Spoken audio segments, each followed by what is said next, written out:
G'day folks, my name's Ashley, and today I want to talk about avoiding aircraft collisions on the ground.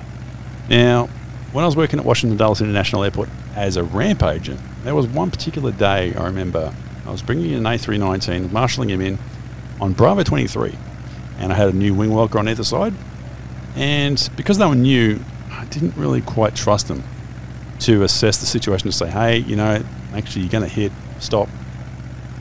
But I needed to have them because they were the only ones available, and there was an aircraft on the next gate next to me, but also there was an ambulance parked in between the gates, and so I did not want the wings going over the top of the ambulance, nor did I want it to hit the other aircraft wing. And as it was coming in, it was a day like today. It was a bright blue, sunny day, blue skies, lots of sunlight.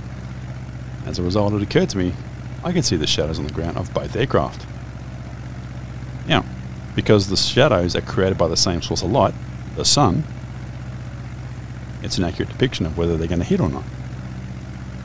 So, as I'm marshalling it in, I'm looking at the shadow and I'm like, oh, it's not near the shadow of the ambulance, the other aircraft.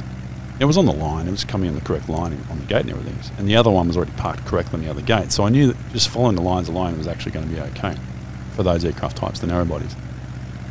But yeah, it was right there and then it occurred to me, if it looks like the shadows are going to touch each other, stop, because that means they're going to hit. As you can see here, the shadows are about the same distance apart as the actual wingtips.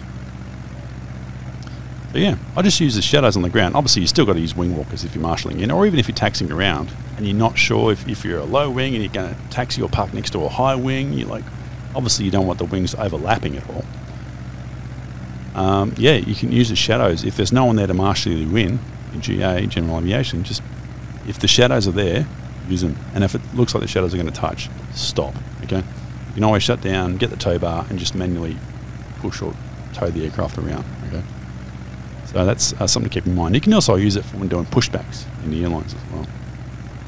So it's just another thing you can do just to help improve, or just put your mind at ease knowing if something's going to touch or not. But obviously it doesn't work at night. Actually, it can be deceiving at night because you have lots of different lamps all around the airport and you can have lots of different shadows. So I don't recommend it at night at all. And on a cloudy day, overcast day, there's no shadows at all, so it doesn't work then either. So only on sunny days like this.